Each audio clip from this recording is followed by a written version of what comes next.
What's up, you guys? We are back with another episode of The Heart of Mecca. This is one of our first full episodes, and we have a special guest with us today.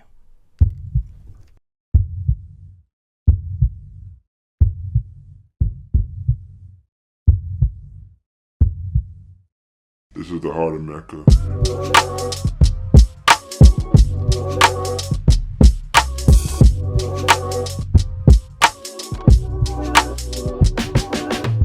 The heart of Mecca.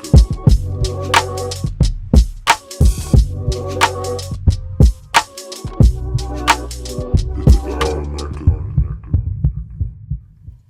All right, you guys, I have a special guest with me here today, and she's my mother.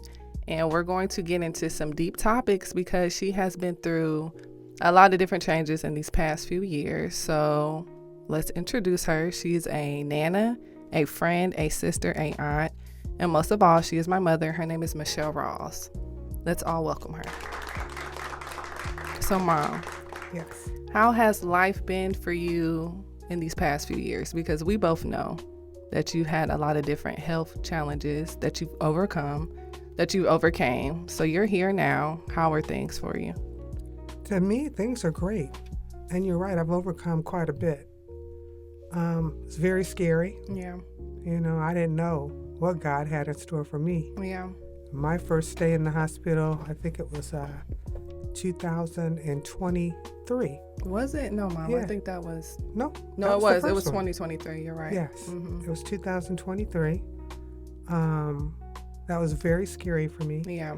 That's when this journey started. Yeah. you Can know. we? Sorry. Can we tap into kind of like how that happened? So I know you don't remember how that started off because you weren't alert. No, I have no clue how it started. All I know is that I was ill. I lost Yeah. oxygen to my brain. Yeah. You found me in my room Mm-hmm. and knew right away that I needed to be rushed to the emergency room. Right. So I'm gonna give them a little backstory of how I found you. Okay. So it was in 2023. I was about to take my daughter to school, and I was not gonna go in my mother's room because we were already running late. But your cell phone was sitting on the counter. I tell you this story all the time because you don't remember. Right. But her cell phone was sitting on the kitchen counter. So I picked it up. I'm like, okay, let me run in there and just give her her phone before I leave. And when I came in there, you were facing a black computer screen. So she works from home, and she was sitting at her desk like she was working, but her computer screen was black. And when I was like talking to her, I only saw her back. And then when I turned you around, her face was swollen from here to your chest. So I couldn't see her neck or anything. And when I was talking to you, you just weren't giving me answers. She was like barely alert. But her brain knew. You remember we talked about like how our brain works. Her brain knew to like, because of routine, to get up and like, okay, I need to start my day. But computer screen black, you weren't talking. So I ran upstairs, told my sister. She came down, she saw you. I rushed, got you dressed, and rushed you to the hospital. So what do you remember when you woke up at the hospital? Because they put a tube in her throat.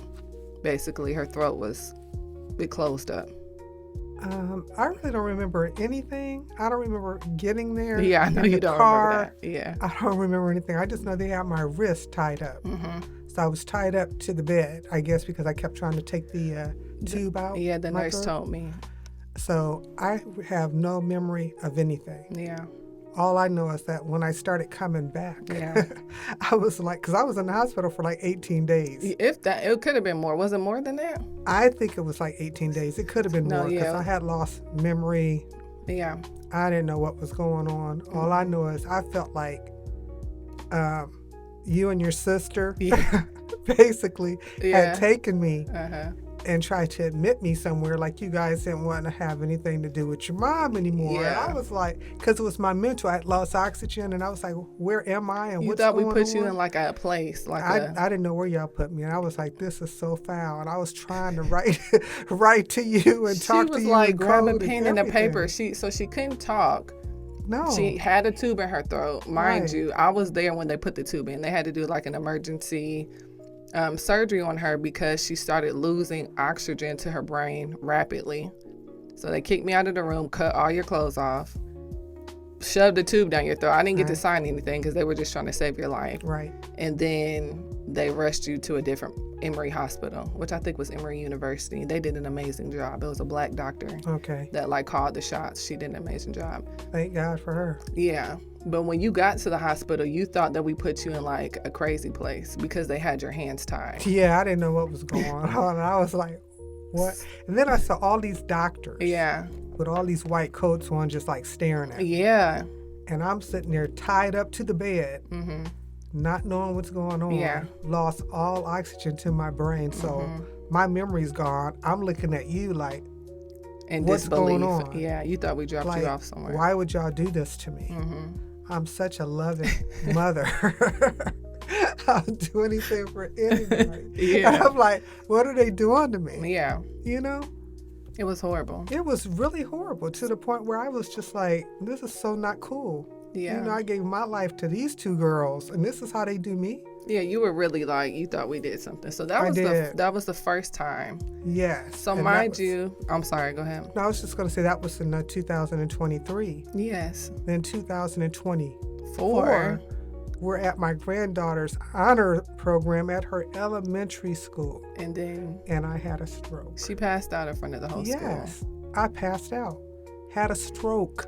It was so crazy. We walked down the hallway. So these are events that happen to her every single year. And sometimes it was like around the same time each year. Each year was so February. Weird. Each year it was February. And it was like she would have a health situation happen and then she would work through it. And then that next year, around the same time, something else will happen. So the second time, you had a stroke at Livy's award ceremony. Yeah. She passed out in front of kids. They had to call the ambulance. But the crazy thing is, thank God for this, I left you on the wall. You remember you were like, I'm getting hot. You started taking your sweater off. I was like, lean on the wall because she just had a health scare that previous year. I was like, stay on the wall. Don't move. I turned around to go talk to Livy and go get Livy and talk to her teacher. And as soon as I turned back around, I had to run and catch you from hitting your head on the floor.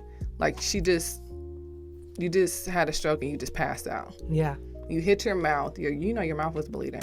Yeah, you told me that. You hit your mouth on the brick wall, and then I caught your head before it hit the floor. And we had to wait for an ambulance. I thought it was a wrap. I'm sure. Because I couldn't get to your heartbeat. Yeah. So I couldn't tell what was going on. I didn't know what was happening until the nurse came and was like, oh, we still have a heartbeat. She's alive. We're good. But other than that, I didn't know what was going on. Do you remember waking up after that one? After the stroke? Yes, I do. I remember being on the gurney or whatever in the back of the ambulance or whatever. And I was like, oh, God. I was just praying. Yeah. I was like, God, what's going on? Yeah. You know? So I'm in the hospital again. Yeah. For I think that time was like a week though, right? Yeah, it was like a week. And that's when I was diagnosed with lupus. Right. Hydrocephalus. Right.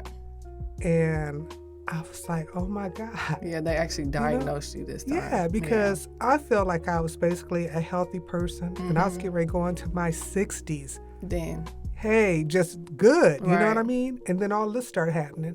So it gets worse. Yeah, so then the year after that, 2025, we took a trip to a lake house and her body started to lose mobility.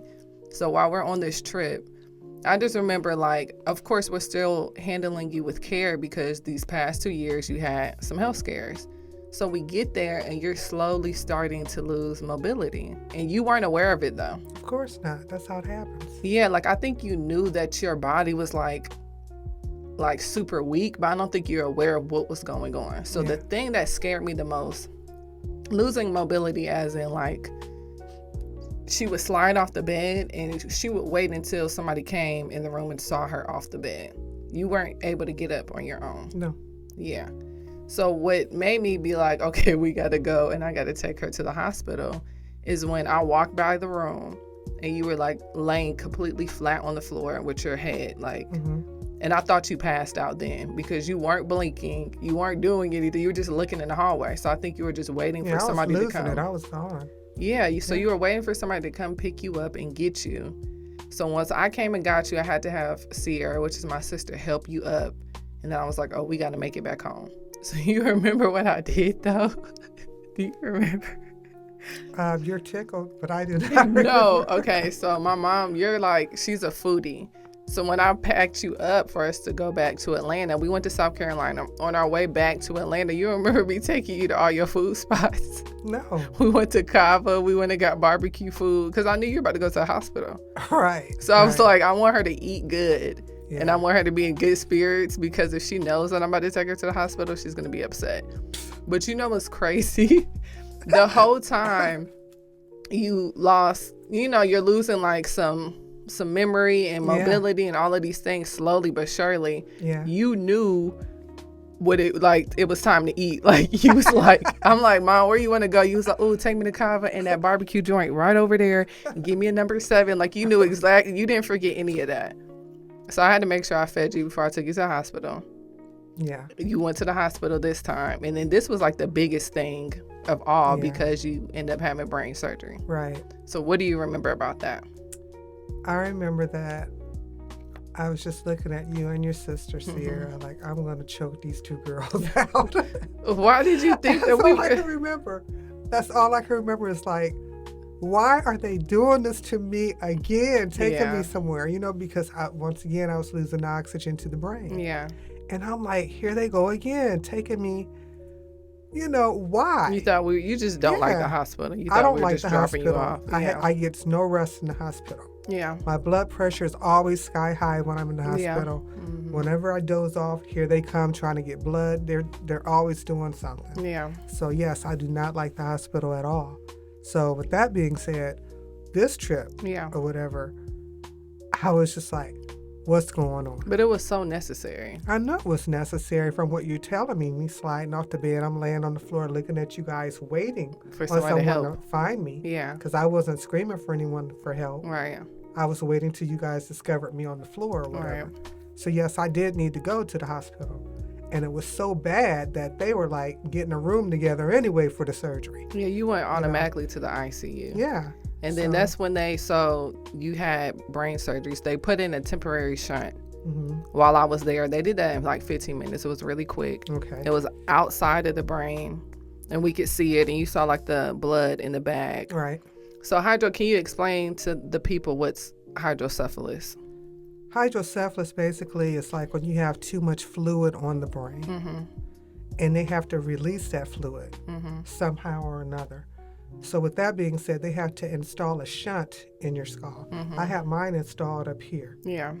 So they installed it, whatever, and that's to release it. They put the shunt up here, a tube behind my ear, went all the way down inside my stomach. Yeah. That's where it releases at. So I have 2 holes where it released. Yeah. And but she was born with larger ventricles. right. So you've had that All my life. as a kid. Yeah. It's just gotten to the point where they started to what is it called? Inflame. Yeah, Like they were just inflamed. so she just had too much fluid on her brain which they needed to drain. Right. So sorry, go ahead. That's okay. I was just going to say with the shunt, that helped catch the drainage. Right. And they adjust it with a little metal thing or whatever. So it's like a magnet that they're able to adjust it with. Yeah. So I'm a number 7. I have to be on a 7. I can't do anything like a 6 or nothing like that because then there was another incident. They wanted to put me on a lesser number. Yeah. And that was not going to work. Well, I think they put you on an 8. Oh, an 8? So that was the most recent time you just went to the hospital, 2025. So she had the brain surgery. It was very successful. She came home. You're doing a lot better. You're learning how to walk again. She's walking amazing now. She had another scare because her ventricles started to shrink, like as size as raisins, like that small. So they put her on an 8, and then she was at home and she went into a coma. And that was this past year. So you've been through Quite a bit, Mom. And you're just here kicking it. I'm so grateful. I just thank God every morning when I wake up. I'm like, thank you, Jesus. That's the first thing out of my mouth because I am truly a walking blessing right now. Yeah, it's like a testimony. Yes, it's just like I'm in disbelief. Yeah. First of all, from the first It's incident, crazy. I was in the hospital for like 18 days Yeah. with a tube down my throat. It's Lost crazy. oxygen. Second time, I have a stroke at my grandbaby's honor. Scared all them kids. Scared everybody. They ran You straight know? to the class. Yeah, Yeah. everybody's crying and carrying on. My Yeah. grandbaby's worried and upset. Yeah. I was like, oh my God. And then 2025, I just lose all my body function or whatever. And it was mandatory that I had the brain surgery. Right. So I had to do it if I wanted to or not in order to have any To kind of live. life. Yeah. You know? Yeah. I wanted to be able to walk on my own and do things on my own. I didn't want anybody doing anything for me but cooking for me. So with that being said, But feeding me. exactly. So, you know, I'm so grateful. You know, nobody can ever imagine what all I've been through. Right. You know, When I look at you, I'm like, yeah, because you was always. I'm there. always shocked that you're like, I don't know, you're such a soldier because you just like, I feel like you spiritually put up so much, like put up a fight to live. Oh, you know I did. You know, the nurses said that too. They're like, she's so strong, like she's putting up a fight to Yeah. like push through. So too. since you've been through so many things these past years, like back to back to back to back, how do you think that that's affected you spiritually? Like with your faith and just your relationship with God? How was that? First of all, I've always been very spiritual. Right. And a believer and a prayer. Mm-hmm. You know. So with that being said, and then going through all this, Yeah. you know, and I just want to take this time right now to thank God for having you there, Yeah. my guardian angel, because every time something happened, you was the one there Yeah. to get me to the hospital. Mm-hmm. Every single time. That's crazy. Every single time Yeah. something happened, I was with you, Mm-hmm. you know? And I just thank God about that. Mm-hmm. And Yeah, I know. I didn't. Oh, you have. Okay. I know. It's very. I know. Every time I think about it, though, I just know you have like so much purpose here on Earth because you. It's like you. Every time I thought it was like over. Yeah, they were all near-death experiences in my eyes. Just how it's like in the way that God set things up for you blows my mind with your phone being right there. I promise you I was not going to go in your room that morning. I would not have seen you and it would have been too late.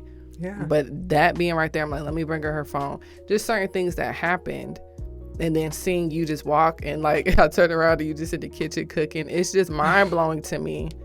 And it just lets you know that God is real. He is real. Because miracles like that, for them to happen and for me to see them happen to you and for you, it's an amazing thing.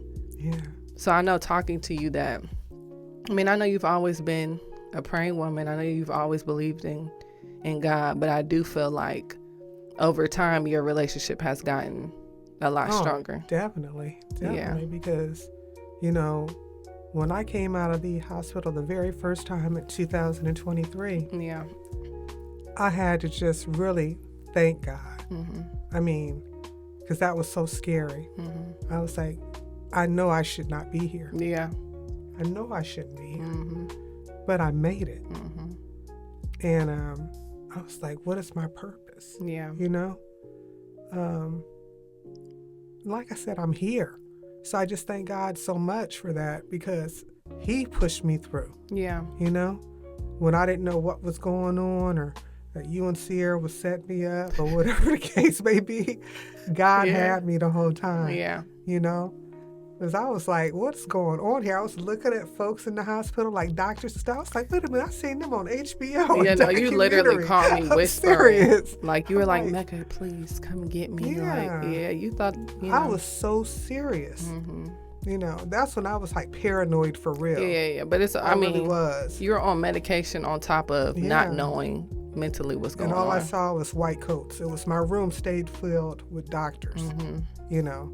And they would always come up to me and they'd be like, you know, you are so strong. They would say that to my face. Yeah. And then once I came out and I was able to get home, I was walking through the hospital. I remember I was with you walking through, and this one doctor looked over at me and he was like, what did he say? Congratulations. Yeah, he or said good something. job He was or like, good something. job to like see you get out of here, basically. Right. Yeah.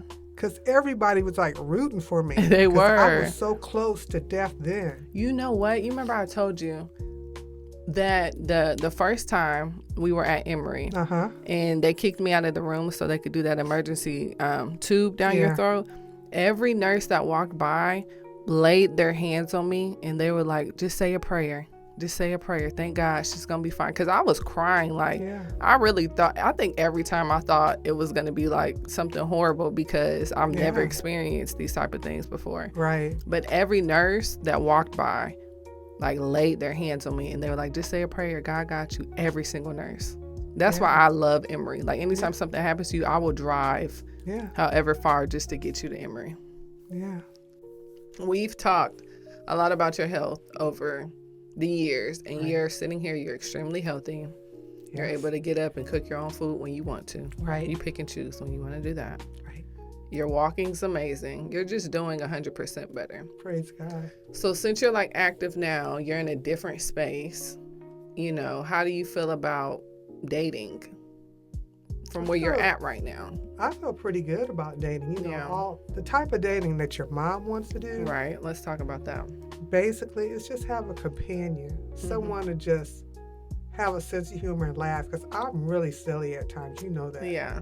I just want to laugh, eat, laugh some more, eat some more. You know what I'm saying? Maybe a concert, maybe a movie. We could just sit down at his crib or mine and just watch movies, binge watch some stuff, you know? I mean, that's where I'm at with it. Yeah, so you've experienced marriage twice. Right. You've been married twice. Right. Do you see yourself ever getting married again? I don't see that. Really? No.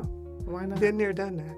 You just feel like that was an experience that you had, and I'm going to tell you like this. I thank God for you and your situation because I prayed for that. And I said, I want to at least be alive to see it, you know, and watch y'all grow and the family grow. I wanted to see that. And I know that you're going to be okay. You and Livy's going to be fine. Yeah. No worries there. And I need you to experience real love. And you're experiencing it. Yeah. And I thank God for that. I really do. Yeah. You know, because I know you're going to be okay. If something did happen to me, we're not wishing for that, but if something did happen for me, you in good hands. Yeah. For real. I won't be worrying about anything. I'll be like, she's good, Livy's good, everything's good. You know what we're taking care of. Right. Yeah. Now, with me, with dating, once again, like I said, I would love a companion. Love it, because that's the type of person I am. You know, I probably would have stayed with my last husband forever. Yeah. We would have been like roommates because we laughed at everything. We watched everything. We were very goofy. Yeah. You know, but I just could not take that trip and move to Texas. I couldn't do it. I couldn't leave you, your sister Sarah, you know, Livy. I couldn't leave you guys. I mean, you moved me from Ohio to Georgia. Now you want to take me from Georgia to Texas? No. Okay, so we're from Mansfield, Ohio. Yes. We moved here 99. Right. We moved here with your last husband. Right. And he basically packed us up, got us in a U-Haul, moved us to Gwinnett first, and then we moved to Stone Mountain. Right. So that was your most previous husband, and you guys are like best friends. Right. So you basically are saying that, you know, you could have been still in that marriage if it wasn't for him making another move to a different state. Yeah, I could have. You know. Yeah, but why? But why, Mom? Like, why do you feel like you didn't? Why wouldn't you make that move to Texas? If that's your husband, why wouldn't you make And I was going to say that, Yeah. you know, because when you look at the Bible, you don't put anybody in front of your mate. Right. They come first. Right. Your husband will come before me. Right. Even though he loves me enough that he would put me first. Oh, my God. I was joking. I'm just playing. But I love son. You know that. But what I'm saying is this. You're supposed to put your mate first, your husband, your spouse, or whatever, first. And I just looked at it like, I couldn't do that. I just couldn't do it. I feel like just dropping you guys off and moving on, like I couldn't do it. But it's why? Because I feel like you guys are still my cubs, my babies. Okay. Seriously. And then Livy too. I just couldn't do it. Maybe. And then I didn't want to do it because I didn't have any family there. His family would have been my family. You know, we all weren't the closest. Right. You know, I was close with him, you know, and I don't want to get too deep into it, but, you know, it just wouldn't have been home for me. I would have been settling, and I'm too old to settle. I'm 4 years older than him. Yeah. So I'm not going to be there trying to make new friends to do this and do that in a town I don't even want to be in. So you just felt like you chose your happiness over. Yeah, and I'm happy here. Yeah. If I could meet me a companion, you couldn't tell me nothing, girl. So you kind of gave me the sum up of what a companion is for you. So you don't want to get married again. You No. said I've experienced it twice. Right.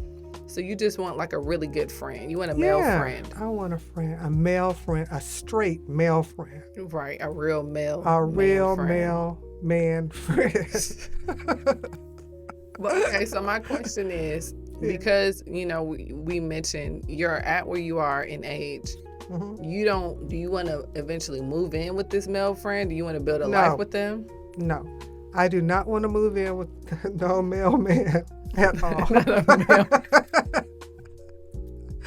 I'm sorry, I don't want to be laughing Not here, moving with a male man, with a male friend.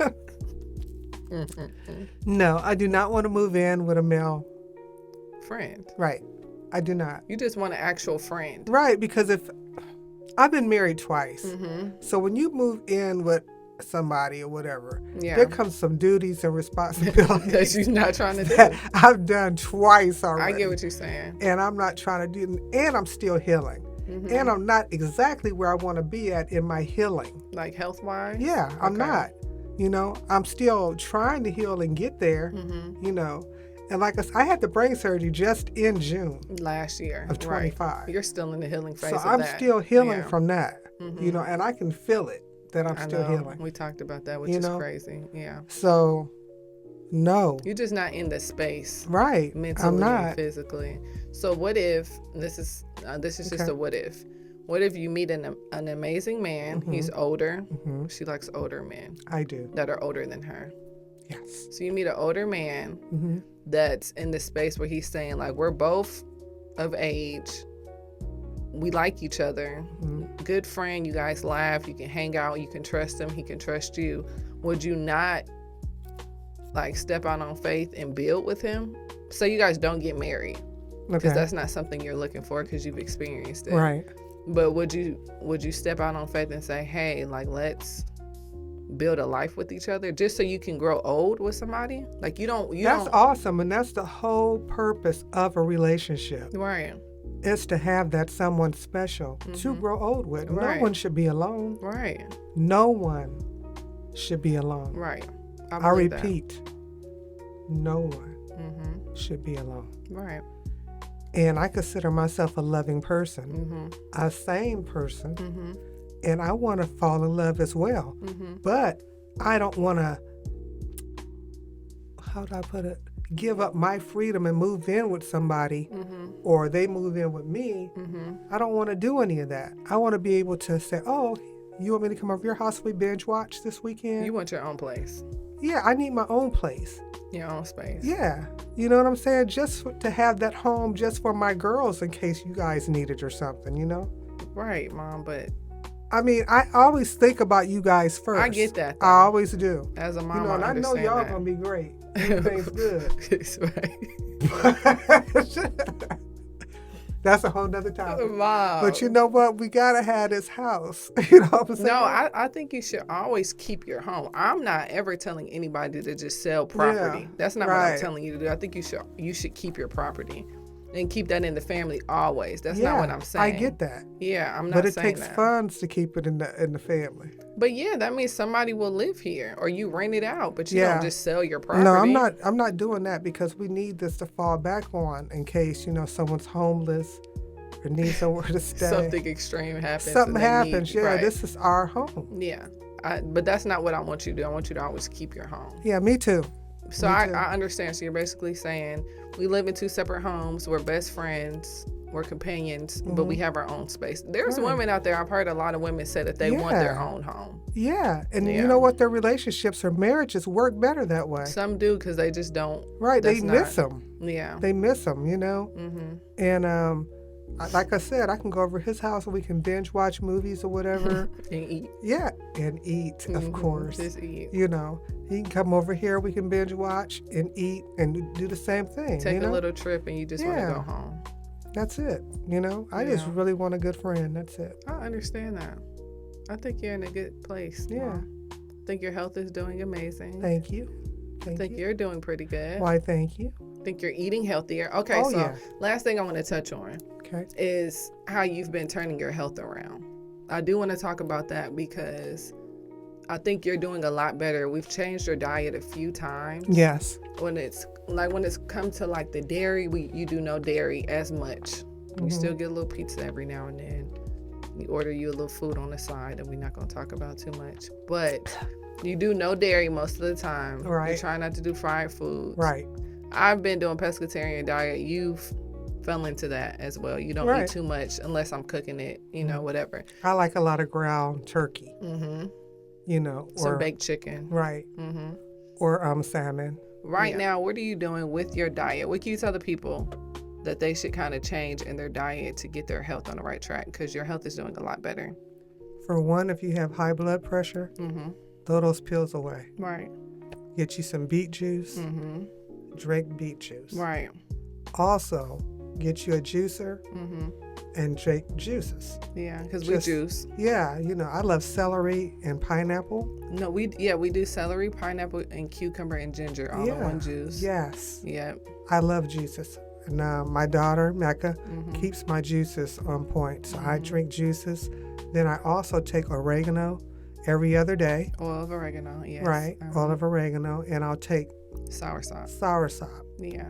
And these are all like natural things. Right. We try to keep her, even though she's taking medication for her lupus, that's just for your inflammation. Right. But everything else that we're doing for you, we're trying to keep it natural based.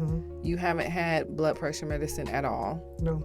And you're just on beetroot juice. Right. And everything else we're juicing. Yeah, and I've been told from my own personal doctor that normally when you have lupus, you be on like a lot of medication. Yeah, you do. You do. I'm only on 2. Yeah, but that's for because... lupus, and I thank God for that. Right. Because I don't like taking pills at all. Right. Once you take one pill, you have to take something else. It causes something else it affects something else. But I enjoyed you so much, Mom. And thank you so much for your stories that you told everyone. My thank pleasure. You so much for your health guidance and some of your relationship guidance that you've given our peers. But I love you. Thank you so much for joining us this evening. And everybody give her a round of applause. Thank you. Thank you guys so much for watching this episode. Please catch us on the next episode. Like, share, comment, and subscribe. I hope you all enjoy. This is the